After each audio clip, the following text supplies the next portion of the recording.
Hi, everybody! It is I, Mr. Aaron, returning once again at 2 p.m. For some more story awesomeness.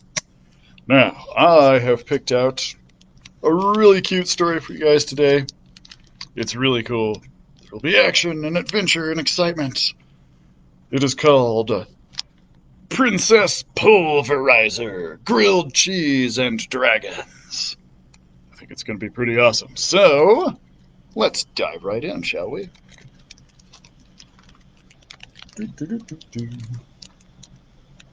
Chapter 1. Princess Serena! Lady Frump shouted angrily. Come down from there right now! Princesses do not hang from the ceiling! But the royal princess of Imperia was not ready to come down. She didn't want to sit at the table with her classmates learning about the proper manners to use at a tea party. Who cared about how you held your pinky when you picked up a teacup? Tea parties were no fun at all.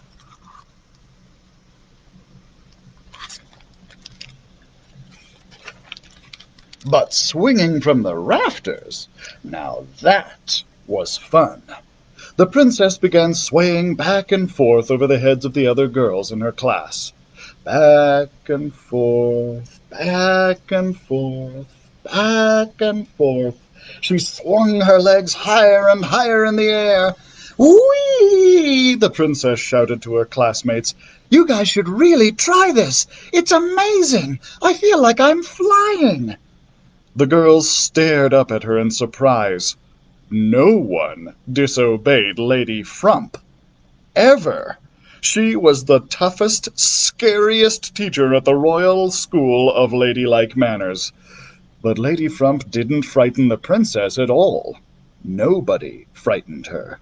She was the bravest girl in all of Imperia, maybe even in the whole world. So she just kept swinging, back and forth, back and... Whoa! The princess let out a loud yelp as she lost her grip on the rafters. Splash! The princess's royal bottom landed right in a big bowl of ooey gooey, purplish pomegranate pudding. Smash! Spoons, forks, knives, teacups, and saucers crashed to the floor.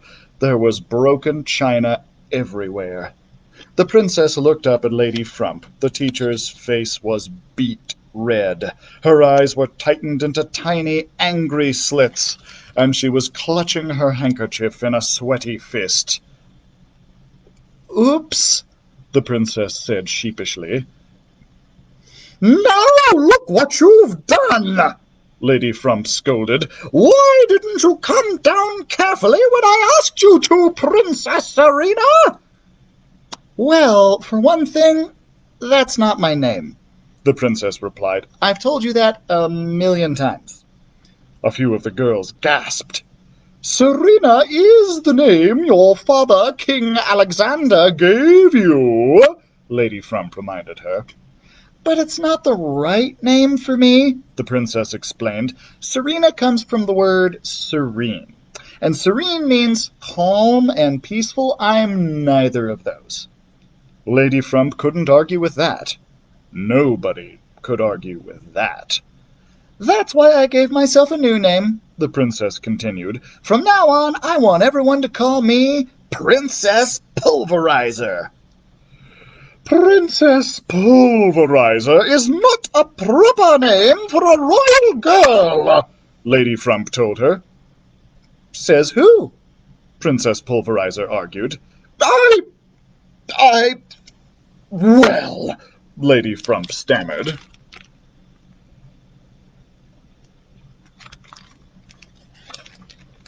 The girls all stared at Princess Pulverizer in awe. She'd stumped Lady Frump. Amazing. Never mind, Lady Frump said, wiping her forehead with her handkerchief. I will have two of the scullions from the kitchen clean up this mess later, and you, Princess Serena, will help them. Princess Pulverizer gasped with surprise. She wasn't sure which was more shocking, The idea that her teacher would expect her to clean up the mess with the kitchen maids, or that she refused to call her by her new name. In the meantime, we will head into the ballroom to practice dancing the Saltarello, Lady Frump continued. I want all of you to be able to dance beautifully at the ball next month. Princess Pulverizer frowned as she followed her classmates into the ballroom. The only thing worse than tea party lessons was dance lessons. Princess Pulverizer was not a great dancer. She wasn't even a good dancer. Actually, she was a lousy dancer. To make matters worse, the ballroom was right above the courtyard where the boys in night school did their training. The boys looked like they were having so much fun, riding on their horses and having sword fights. And here she was, stuck moving her feet to the same beat over and over again. Tap, tap, hop! Tap, tap, hop! Lady Frump repeated as she clapped her hands. Ladies, please dance to the rhythm! Princess Pulverizer looked out the window and watched as two of the knights in training drew swords. They began fencing, poking each other's armor with their weapons. Clang, clang! Every time one of the swords hit their metal suits, it made a loud noise that echoed all the way up to the ballroom. 3 other boys rode by on horseback. All of them, even the horses, were dressed in armor. Princess Pulverizer scowled. It just wasn't fair. Why did the boys get to wear full suits of armor and ride on horses, while she was stuck trying to hop around a dance floor in a silly lace gown? And why did the boys get to wear those valiant visors when they fenced, while she was stuck having to balance a tiara on her head as she danced the Saltarello? A visor had a purpose. It kept a knight safe. But what was the point of a tiara? Tap, tap, hop! Tap, tap, hop! Lady Frump continued. Girls, please pay attention. Tap, tap. Princess Pulverizer tap-tap-hopped her way over to the window for a better look at 2 boys who were fencing. One of them was actually pretty good. He moved his feet quickly and was able to block most of the jabs that came from his opponent. From Princess Pulverizer's point of view, fencing didn't look that hard. All you had to do was dance around a little and poke at someone with a sword. A few lunges here, a few steps backward there, a poke, a jab, maybe a little twirl just to make it look fancy. What was the big deal about fencing anyway? Lunge, step, poke, jab, twirl. Oof! Whoa! Princess Pulverizer exclaimed as she bashed into one of the girls in her class, who crashed into the girl on her left, who knocked down the 2 girls on either side of her, who both collapsed right on top of Lady Frump.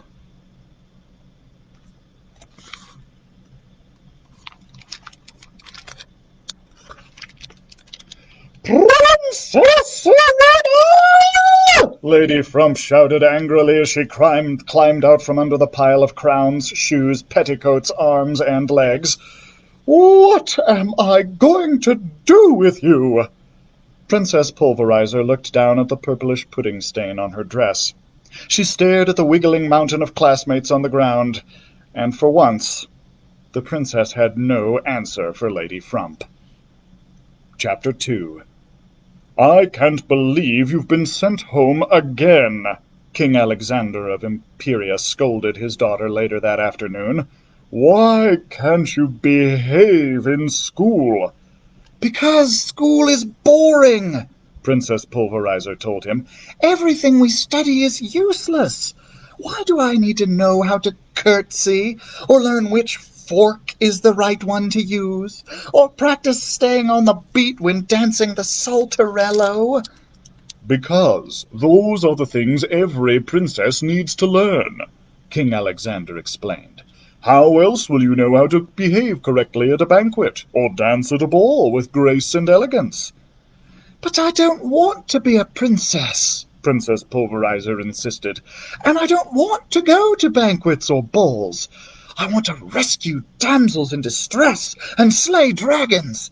I want to have sword fights. I want to be a knight. "Excuse me?" the king asked, surprised. "A knight!" Princess Pulverizer repeated. "I want to go out into the world, have adventures, and earn my place among the knights of the Scround Table." Princess Pulverizer looked longingly across the room. The Scround Table was so beautiful, perfectly square, but with carefully rounded corners. Scround.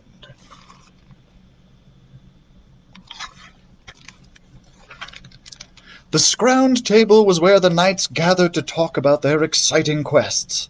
Princess Pulverizer wanted nothing more than to sit there among them, to be one of them.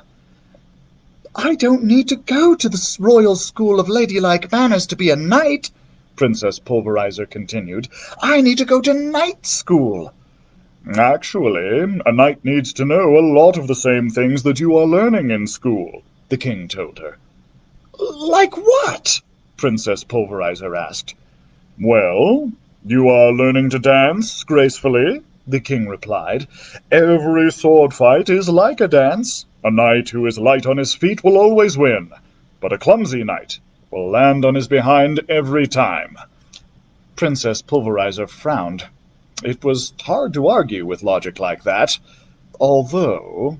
"Does a knight really need to know which fork to use to eat salad?" she asked her father, "or how to pour a perfect cup of tea?" The king stared at his daughter. "You've got me there," he admitted. Princess Pulverizer smiled triumphantly. "But there are still a lot of other things you can learn from Lady Frump," the king continued. "You need to go back to the Royal School of Ladylike Manners." Princess Pulverizer's eyes flew open wide in surprise. She couldn't believe her father was making her go back to that horrible place. But you have to let me go to night school," Princess Pulverizer insisted. "Why?" her father asked her. "Because I want to go," Princess Pulverizer told him. "And I'm a princess. Princesses always get what they want." "Not this time," the king shook his head. "I am going to night school," the princess declared. She folded her arms tightly across her chest. "No, you're not," the king replied. He folded his arms tightly across his chest. "You are going back to Lady Frump." "Am not! Am not! Am not!" Princess Pulverizer started jumping up and down and shouting.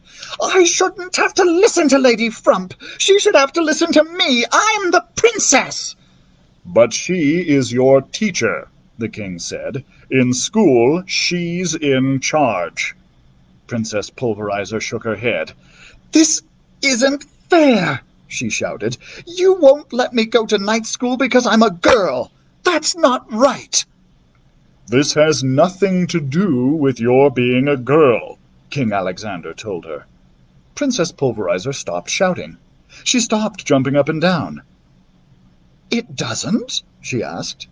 The king shook his head. "No. It has to do with the fact that you don't have what it takes to be a knight."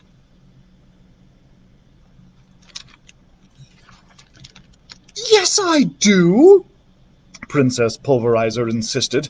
"I already know how to ride a horse, and fencing doesn't seem hard. With a little training, I'll be able to slay dragons and rescue damsels as well as any boy in night school."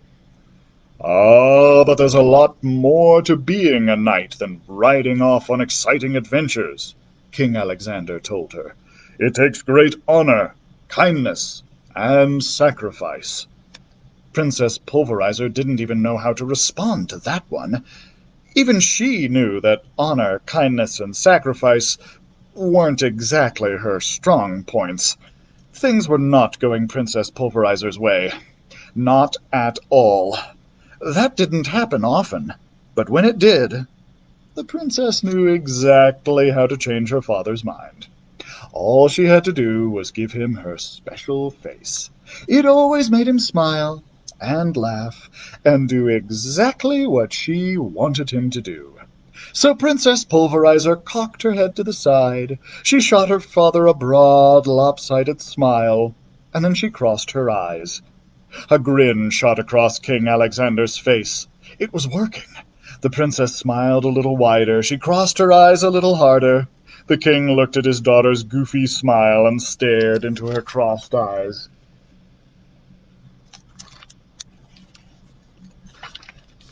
Finally, he said, "I suppose there's no real reason you can't go to night school." Yes! Princess Pulverizer pumped her fist in the air. The special face had done it again. Princess Pulverizer had gotten what she wanted. "Eventually," King Alexander continued, "but not today, or even tomorrow." Wait, what? Princess Pulverizer dropped her fist and stared at her father. "I don't understand," she said. "You have a lot to learn about what being a knight really means," King Alexander explained. "You have to earn your way into night school." Princess Pulverizer scowled. This was not the answer she'd been hoping for. "How am I supposed to do that?" she asked King Alexander. "You must go on a quest of kindness," the king replied. "A what?" Princess Pulverizer asked. "A quest of kindness," King Alexander repeated. "I'm sending you out into the world. You must show bravery and do nice, unselfish acts for others. Only after you have completed 8 good deeds will I allow you to enter night school." 8? Princess Pulverizer asked, her voice scaling up nervously. "That's an awful lot. Where will I find 8 people who need my help in Imperia? I mean, we're a pretty small kingdom." "You do not have to stay in Imperia," her father told her, "but I do not want you wandering too far, either. The world is a very big place. So, for your own safety, you may only go as far as the mountains to the east and the river to the west. You may travel as far as the ocean to the south, and, let's say, to the canyon to the north. That way you are always near enough to Imperia so my knights can search for you and save you if I find you are gone for a very long time." "I won't need any saving," Princess Pulverizer assured him. "Let's hope not," her father replied. "So we have a deal, then. You will go on a quest of kindness." "A quest doesn't sound too awful," Princess Pulverizer thought. After all, she did lots of good deeds for others already. Didn't she always share her Brussels sprouts with the royal dogs when the chef wasn't looking? Although that probably wouldn't count as an actual good deed because the dogs hated Brussels sprouts as much as she did. Still, there was also that one time when the princess had helped, or the day when she... And how about, maybe this wasn't going to be easy after all. Unless... Suddenly, Princess Pulverizer got a great idea. What if she just went out into the world and wandered around for a few days, and when she came back, she could just tell her father that she had done 8 good deeds. She didn't actually have to do them. "Okay, Papa," Princess Pulverizer said with a sly smile. "I will go on the quest." "Wonderful," King Alexander said. "Oh, and one more thing. I will need you to bring back proof of each of your 8 good deeds." Princess Pulverizer frowned. How did her father always know what she was planning? "How am I supposed to get proof?" Princess Pulverizer asked. "Oh, I'm sure you'll figure it out," King Alexander replied. "After all, knights have to be smart, as well as brave and kind." "But," Princess Pulverizer began to argue, "you want to join the Knights of the Scround Table someday, right?" King Alexander asked her. "Oh, yes, Papa," Princess Pulverizer said, "more than anything." "Well, then you'd better get going," the king said as he kissed his daughter on the forehead. "Your quest of kindness begins right now." And that brings us to a chapter ending, guys, so that is where we are going to end for today.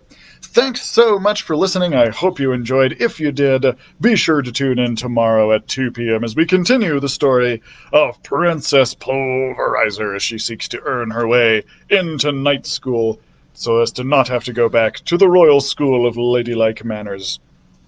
Of course, be sure to check out our other live programs, Toddler Time with Miss Becky, Stories with Sunny, and Creating with Constance.